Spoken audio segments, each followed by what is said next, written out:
Dear friends, brothers and sisters, आप सबों को प्रभु यीशु मसीह के नाम में शालोम। आज के दिन जो मैं मत करो के अंश पर जो संदेश लेकर आया हूँ वह है न्याय मत करो, अर्थात समय से पहले किसी का न्याय मत करो।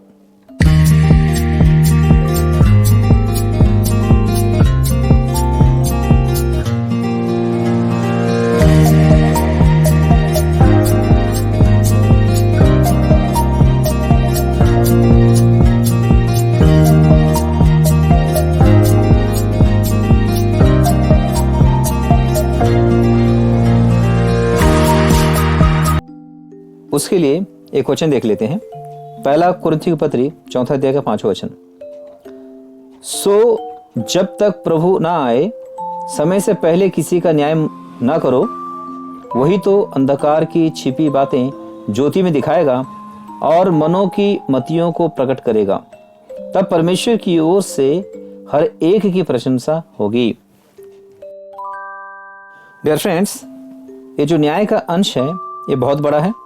इस विषय में अगर मैं भी मैसेज बनाऊं तो समय कम पड़ जाएगा, इसलिए मैं उस न्याय के अंश पर नहीं, पर जो मुख्य अंश है मत करो, अर्थात समय से पहले किसी के न्याय मत करो, तो समय के अंश पर मैं कॉन्सेंट्रेशन करना चाह रहा हूं। इस विषय में कुछ बताना चाह रहा हूं और फिर मैं न्याय के विषय में कुछ कहूँगा। तो पहले हम समय के विषय में देख लेते हैं। समय की जब बात आती है तो समयों और कालों कहा जाता है। समय का मतलब होता है जो समय जिसकी सीमा होती है, जैसे एक दिन, एक सप्ताह, एक महीना, एक साल। पर जब काल की बात आती है, ऋतुओं पर आधारित है। ग्रीष्म काल, शीतकाल, शरद काल, वर्षा काल। अर्थात यह कि जो समय है वो एक सीमित है और जो काल है वो असीमित है। समय का वो रूप जो सीमित है वो समय है और समय का वो रूप जो असीमित है वो काल है। और ये जो असीमित समय है जिसे हम काल के रूप में जानते हैं, इसी का एक बड़ा रूप है युग। किसी युग का भी एक निश्चित समय नहीं होता। और अगर इसे जगत में हम माप के देखा जाए, परमेश्वर किस रीति से समय और कालों की गणना हम मनुष्यों के लिए कर रहा है, देखा जाए तो बाइबल में हम देखते हैं निश्चित एक समय सीमा वर्षों की बताई गई है। जैसे इस्राएली 70 साल के लिए बेबीलोन की गुलामी में गए और प्रकाशित वाक्य में भी 42 महीने अर्थात 3.5 साल। तो 3.5 साल, 3.5 साल, 7 साल, ये जो गिनतियां हैं, परमेश्वर इजरायलियों के लिए जब व्यवहार करता है तो ऐसी गिनतियों का उपयोग करता है। परमेश्वर जब इस्राएलियों के लिए कुछ करता है तो वर्षों की गिनती स्पष्ट रीति से बता देता है। पर जब परमेश्वर अन्य जातियों के लिए कुछ करता है तो वहां पर वर्षों की गिनती नहीं बताता। यहाँ वर्षों की गिनती नहीं, यहाँ काल की गिनती होती है। काल की गिनती होती है। जैसे काल का एक निश्चित समय नहीं होता। जब प्रभु यीशु मसीह से चेलों ने पूछा आपके आगमन का समय क्या होगा, तो प्रभु यीशु मसीह ने कहा यह समय किसी को नहीं मालूम, सिर्फ पिता को मालूम। मतलब है कि पिता के मन में है, जब वो पिता कहेगा वही वो समय होगा। हम इसको ऐसे समझ सकते हैं कि जैसे एक टंकी में पानी भरने का समय। इसे समझाने के लिए मैं और कुछ उदाहरण दूं तो वाटर फिल्टर का दिया जा सकता है। जिस किसी घर में आरओ का वाटर फिल्टर लगा हो तो उस वाटर फिल्टर में पानी भरने का एक समय बताने के लिए कहा जाए तो एक निश्चित समय नहीं बताया जा सकता, क्योंकि उसकी धारा पर आधारित है। उसमें जो आरओ का जो मेम्ब्रेन्स लगा है उस फिल्टर पर आधारित है कि वो कितना तेजी से वो फिल्टिंग करेगा। कभी हो सकता है 1 घंटे में भर जाए, कभी हो सकता है 1.25 घंटे में भर जाए, हो सकता है कभी 1.5 घंटे में भर जाए। तो उसका जवाब ऐसी होगा। मतलब है कि जब टैंकी भरेगी तब उसके अंदर जो ऑटो कट लगा होगा उससे मोटर बंद हो जाएगा। तो कलीसिया का कार्यकाल भी ऐसे ही है। कई लोग प्रभु यीशु मसीह आगमन का समय की गणना करते रहते हैं और कई लोग तो बता भी देते हैं कि फलाना साल में प्रभु यीशु मसीह आ जाएंगे। उसके बावजूद भी जितने लोगों ने प्रभु यीशु मसीह के आगमन की भविष्यवाणी की, फलाना डेट, फलाना साल करके, वो सब के सब फेल हुए हैं। क्योंकि प्रभु यीशु मसीह खुद कहता है कि पुत्र को भी नहीं मालूम जब प्रभु यीशु मसीह कहता है पुत्र को ही नहीं मालूम, तो ऐसे समय में कोई सेवक, जो प्रभु यीशु मसीह का सेवक, वो कैसे बता देगा उस डेट के विषय में? तो इसीलिए उनकी भविष्यवाणी मूर्खता ठहरी है। तो इसीलिए जिसकी जो समय ठीक से नहीं बताया जा सकता, एक अंदाजन ही बताया जा सकता फलाना समय होगा। पर जब घड़ी के समय की बात की जाती है, घड़ी का समय एकदम निश्चित होता है। इसका समय जो है 60 सेकंड, 60 मिनट और दिन के 12 घंटे, रात के 12 घंटे और पूरे मिलाकर 24 घंटे। 24 घंटे में घड़ी उसी सर्कल में घूमेगी। और वैसे ही जो सप्ताह का है 7 दिन और साल का जो 365 1/4, तो इस रीति से जो ये समय निश्चित समय है ये वैसे ही चलेगा। पर जब काल की विषय देखा जाए, जो साल भर में जो ऋतुएं होती हैं, तो 3 ऋतुएं जो होती है उसकी समय सीमा सेम नहीं होती। बीते वर्ष गर्मी के सीजन जितना लंबा था उतना लंबा ऐसा कोई गारंटी नहीं है कि इस वर्ष भी होगा। वर्षा बीते वर्ष जितने दिन गिरी थी ऐसा कोई गारंटी नहीं है कि इस वर्ष उतने दिन गिरेगी। या ठंड बीते वर्ष जितने दिन था और ऐसा कोई जरूरी नहीं है कि इस वर्ष में भी ठंड उतनी ही दिनों की रहेगी। और रही बात न्याय की, न्याय के विषय में देखा जाए तो न्याय करने के लिए कानून की आवश्यकता होती है और परमेश्वर ने कानून दिया है।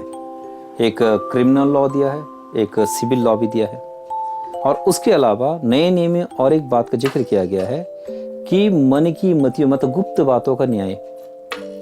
पौलुस कहता है कि मेरे सुसमाचार के अनुसार प्रभु लोगों के गुप्त बातों का न्याय करेगा।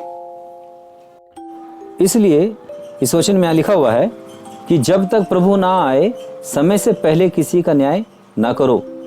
वही अंधकार की छिपी बातें ज्योति में दिखाएगा और मनों के अभिप्रायों को प्रकट करेगा। तब परमेश्वर की ओर से हर एक की प्रशंसा होगी। यहाँ पर क्या लिखा हुआ है? मनों के अभिप्रायों को प्रकट करेगा, मतलब मन के अंदर जो छुपा हुआ है इन चीजों का न्याय किया जाएगा। तो इसलिए इस कार्य को मनुष्य नहीं कर सकता, ठीक से नहीं कर सकता, क्योंकि मन में क्या, किसके मन में क्या छुपा हुआ है ये कोई मनुष्य नहीं जानता। तो ऐसे समय में जब प्रभु आएगा मन के जो अभिप्राय हैं वो प्रकट करेगा। और जो न्याय का जो समय है वो परमेश्वर की ओर से वेल प्लान्ड है। परमेश्वर ने बिल्कुल निश्चित समय पर न्याय करने का ठहरा रखा है, पर ये उस समय के हिसाब से नहीं है। जो घड़ी का समय, जो सप्ताह, महीना, वर्ष का समय है उसके हिसाब से नहीं है, पर ये काल के हिसाब से है। मतलब ये है कि वो समय के हिसाब से भी है और काल के हिसाब से है। हनोक से परमेश्वर ने कहा 70 पीढ़ियों में न्याय करने वाला आएगा। और हनोक ने उन दिनों के जो लोग थे उनसे कह दिया कि 70 पीढ़ी, हनोक से लेकर 70 पीढ़ी जब होगा तब न्याय करने वाला आएगा। और हनोक से लेकर बराबर 70 पीढ़ी प्रभु यीशु मसीह तक होता है। तो प्रभु यीशु मसीह है वो न्याय करने वाला। और यहाँ तक बाइबल में भी लिखा हुआ है कि प्रभु यीशु मसीह को परमेश्वर ने इसलिए जिलाया, हम मनुष्य मसीह इसलिए जिलाया कि उसके द्वारा जगत का न्याय करें। तो ये तो निश्चित हो गया, जो हनोक से 70 पीढ़ी में आने वाला, ये जो समय के हिसाब से हमारी घड़ी का सुई जो 24 घंटा दिखाता है घड़ी के हिसाब से, सप्ताह, महीना, साल, इस हिसाब से 70 पीढ़ी में बराबर आ गया न्याय करने वाला। पर जब न्याय के समय के विषय में अगर देखा जाए तो न्याय का समय निश्चित नहीं है, क्योंकि प्रभु आएगा तो न्याय करेगा। यीशु आया, उसने हमारे पापों का प्रायश्चित किया, चला गया। अब मसीह है, मसीह के कार्यकाल के विषय में देखा जाए तो इसका कोई सीमा नहीं है। यद्यपि अभी तक 2000 साल हो चुके हैं, अब और कितना समय लगेगा हम नहीं जानते। बाइबल में कहा गया है पिता को ही वो समय मालूम है। तो इसीलिए हम अंदाज जरूर लगा सकते हैं चिन्हों के आधार पर। प्रभु यीशु मसीह से जब पूछा गया तो प्रभु यीशु मसीह ने चिन्ह बता दिए। अंजीर के पेड़ों को देखो कैसे वो उसकी डालियां कोमल होती हैं, कैसे उसमें पत्ते निकल आते हैं, और पेड़ों को भी देखो। और जगह जगह अकाल पड़ेंगी, भूकंप होंगे, जाति पर जाति, राज्य पर राज्य चढ़ाई करेगा, ऐसे बहुत सारे चिन्ह प्रभु यीशु मसीह ने बता दिए। तो उन चिन्हों के आधार पर अंदाजा लगाया जा सकता है वो समय कब होगा। तो प्रभु यीशु मसीह ने कहा जब राज्य का सुसमाचार सारे जातियों में प्रचार किया जाएगा तो अंत आ जाएगा। तो इस रीति से चिन्ह बताए गए हैं। मतलब ये किस सिस्टम के आधार पर? काल के आधार पर है। तो जब मसीह का समय, जब परमेश्वर पिता के ठहराए के अनुसार कंप्लीट होगा, तब प्रभु आएगा। यीशु मसीह प्रभु एक ही है, पर उसका कार्यकाल अलग अलग है। जब प्रभु आएगा, जब मतलब प्रभु यीशु मसीह प्रभु के रूप में आएगा, तब वो न्याय करेगा। और जब इसी न्याय के विषय में देखा जाए तो गुप्त न्याय भी है, प्रकट न्याय भी है। और न्याय के स्थान के विषय, सिंहासन के विषय देखा जाए, एक महिमा का सिंहासन है और एक श्वेत सिंहासन है और एक अनुग्रह का सिंहासन है। परमेश्वर किस रीति से न्याय करेगा, वचन लिखा हुआ है भजन संहिता 96 अध्याय का 13 वचन, मैं पढ़ रहा, ध्यान दें। यह यहोवा के सामने हो, क्योंकि वह आने वाला है, वह पृथ्वी का न्याय करने को आने वाला है। वह धर्म से जगत का और सच्चाई से देश देश के लोगों का न्याय करेगा। मतलब यह है, जो धर्म से न्याय करने की बात है वो महिमा का सिंहासन का है, वो इजरायलियों के लिए है, जो मत्ती सुसमाचार के 25 अध्याय में लिखा हुआ है। और श्वेत सिंहासन का जो न्याय है वो जगत के सारे लोगों के लिए है, वो परमेश्वर सच्चाई से न्याय करेगा। और जब अनुग्रह के सिंहासन की बात आती है, ये इनके लिए एक्चुअली न्याय नहीं है, ये कलीसिया के लिए है। ये इस सिंहासन पर कलीसिया के लिए है। इस सिंहासन पर प्रभु यीशु मसीह बैठे हैं, वो कलीसिया के लिए है। पर यहाँ पर भी न्याय के समान ही कार्य होगा। मतलब यह है, जो गुप्त बातों का न्याय के विषय में पौलुस जो कहता है वो इन्हीं के लिए है, कलीसिया वालों के लिए है। मतलब हम जो कलीसिया वाले हैं हमारे लिए है। हमारा जो न्याय है गुप्त बातों का भी न्याय करेगा। भीतर मन की मतियों में क्या है, विचारों में क्या है, भावनाओं में क्या है, उसके लिए न्याय करेगा। पर यह न्याय जो है दंड देने के लिए नहीं होगा, पनिशमेंट के लिए नहीं होगा। ये न्याय जो है सुधार के लिए होगा। इसीलिए इस वचन में लिखा हुआ है कि तब परमेश्वर की ओर से हर एक की प्रशंसा होगी। जरा सोचिए इस बात को, न्याय की बात की जा रही है और परमेश्वर से प्रशंसा की बात की जा रही है। और न्याय भी होगा, परमेश्वर से प्रशंसा भी होगा, ऐसा कैसा हो सकता है? न्याय के विषय में हम मनुष्य साधारण रीति जानते हैं, वो एक पनिशमेंट का काम होता है। न्याय के समय में, न्याय के समय में किसी की प्रशंसा हो, ये जनरली नहीं होता। पर इस न्याय में प्रशंसा होगी परमेश्वर की ओर से। क्यों बोलने से बीच में प्रभु आ रहा है। जो प्रभु यीशु मसीह जो पहले आएगा वो मन की मतियों को प्रकट करेगा और मन की मतियों को प्रकट कर कर उसमें करेक्शन करेगा, उसमें सुधार करेगा और इसके लिए पर्याप्त समय लेगा। और पर्याप्त जब समय लेगा, उसमें जो सुधार करेगा, उसके बाद जब सामने प्रकट में रखेगा, जब प्रकाश में लाएगा, उसको ज्योति में लाएगा, तब परमेश्वर की ओर से हर एक की प्रशंसा होगी। इस न्याय में मनुष्यों को दंड देने का परमेश्वर की ओर से कोई प्लानिंग नहीं है। प्रभु किसी को दंड नहीं देना चाहता। परमेश्वर चाहता है कि इनको दंड ना मिले, इनको पर्याप्त समय दिया जाए, पर्याप्त तरीका का इस्तेमाल किया जाए, गुप्त बातों को प्रकट करके उसमें जो जो सुधार करना है, विचारों में जो सुधार करना है, भावनाओं में सुधार करना है, चाल चलन जो सुधार करना है, लाइफ स्टाइल में जो सुधार करना है, वो सुधार किया जाए। इसीलिए पर्याप्त समय इसलिए दिया जा रहा है। कलीसिया के लिए जो समय दिया जा रहा है, किसी भी युग के लिए इतना लंबा समय नहीं दिया गया। ये जो अनुग्रह का युग है, 2000 साल इसके लिए गुजर चुका है और कितना समय गुजरेगा कोई अंदाजा नहीं है। इसलिए दिया जा रहा है कि इसमें पनिशमेंट देने की नौबत ही ना हो, सिर्फ प्रशंसा की नौबत हो, प्रशंसा ही हो। प्रभु यीशु मसीह के रहस्य आगमन का उद्देश्य ही यही है कि हमको बचाना, कलीसिया वाले को बचाना, कलीसिया वाले को सुधारना, कलीसिया वाले को सही करना, कलीसिया वाले को न्याय में आने से बचाना और समय से पहले उठा लेना। मतलब किस समय से? न्याय के समय से, न्याय करने के समय से पहले उठा लेना। तो प्रभु का आगमन प्रभु के रूप में, राजाओं का राजा, प्रभु के रूप में, प्रभु यीशु मसीह पवित्रों के साथ, जैसे हनोक की पुस्तक में लिखा हुआ है, हनोक की पुस्तक में लिखा हुआ करके यहूदा की पुस्तक में इसका जिक्र किया गया है। यहूदा के 1 अध्याय है, उसमें 14 वचन में, कि लाखों पवित्रों के साथ आएगा करके न्याय करने को। तो उस रूप में प्रभु यीशु मसीह के आने से पूर्व ही बीच में रहस्य आगमन का प्रावधान है। वो इसलिए ठहराया गया है कि कलीसिया वालों को उस न्याय में आने से बचाना। और यहाँ पर उसी का जिक्र किया गया है कि तुम न्याय मत करो, क्योंकि मनुष्य न्याय करें क्या करेंगे, वो वाला जजमेंट सुना देंगे कि इसको दंड मिल जाए। और परमेश्वर नहीं चाहता है कि कलीसिया वालों को दंड पाए। और पौलुस इस बात को समझता है, इसलिए पौलुस कहता है कि वेट करो, तुम में से कोई जजमेंट मत सुनो। वो इसलिए कि प्रभु को आने दो, प्रभु सब कुछ सही करेगा। वो क्या करेगा, मन के अभिप्रायों को प्रकट करेगा और उसमें सुधार करेगा। सुधार करने के बाद वो फिर प्रकाश में लाएगा। पहले जो प्रकाश में लाने की बात है, सब पर प्रकट करने की बात नहीं है। ये उस व्यक्ति के अंदर प्रकट किया जाएगा जिस व्यक्ति के मन में खोट हो, जिस व्यक्ति के स्वभाव में खोट हो, जिस व्यक्ति के चाल चलन व्यवहार में खोट हो। प्रभु क्या करेगा, पहले उसी को दिखाएगा।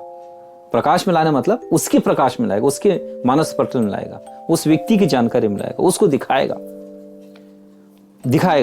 सही करने का प्रेरित करेगा, उसका अनुग्रह के कार्य को उसमें करेगा। और उसके बाद जब उसमें सुधार हो जाएगा तब सबों में प्रकट करेगा। जब सबों में जो प्रकट होगा तो उसमें दोष लगाने का कोई अंश नहीं होगा, तो उसमें सिर्फ प्रशंसा का ही अंश होगा। इस सिस्टम को पौलुस समझता था, इसलिए कहता है कि समय से पहले किसी का न्याय मत करो।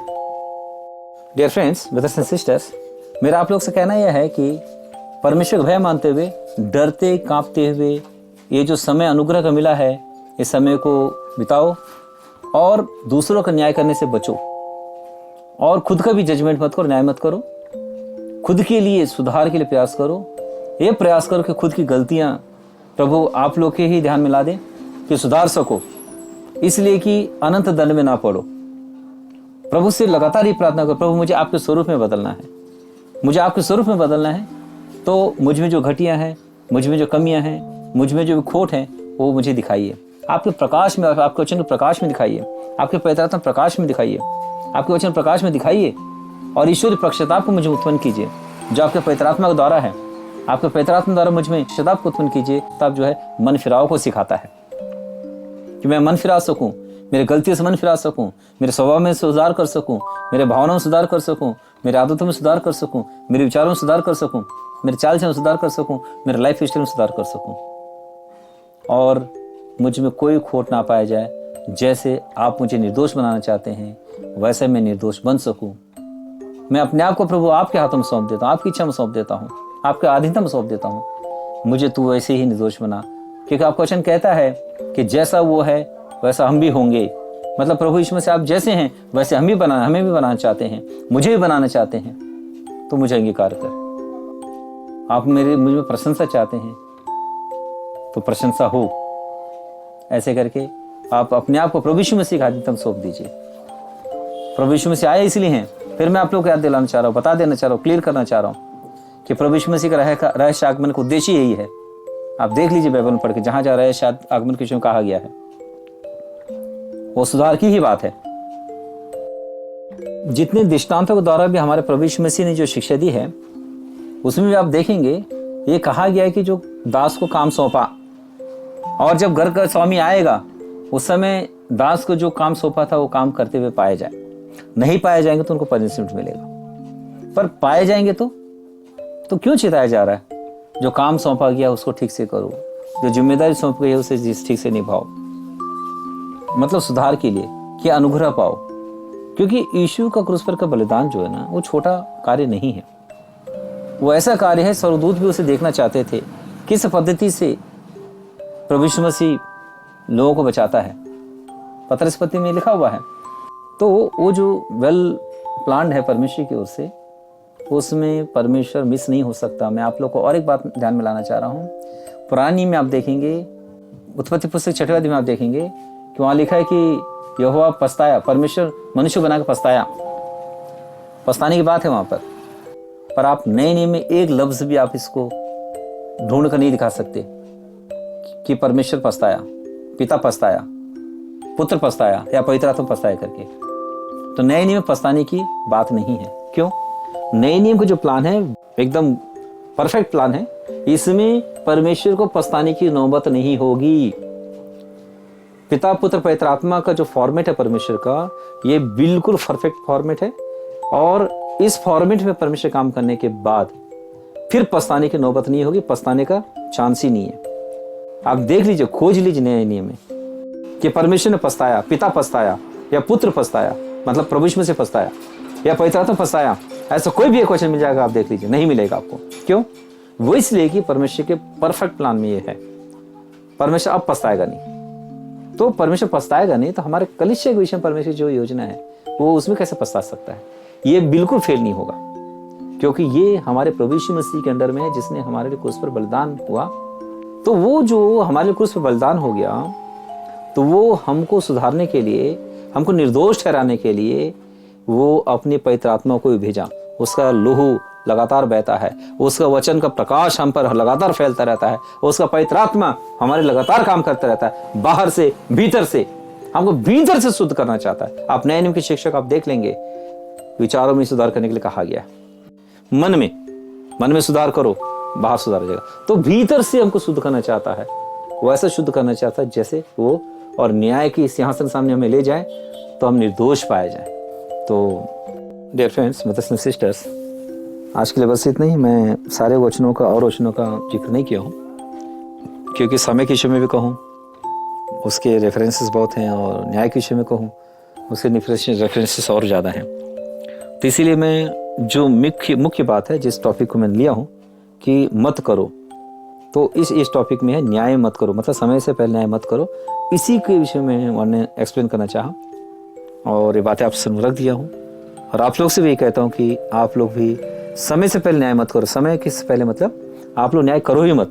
न्याय करने का काम प्रभु का है, प्रभु को दे दो, प्रभु देख लेगा। प्रभु जब न्याय करने का के लिए आएगा तो हमें दंड नहीं देगा, हमें सुधार करेगा और हमारी परमेश्वर के द्वारा प्रशंसा होगी। आमीन। आज के लिए बस इतना ही। प्रभु आप सबको आशीष देवे। God bless you.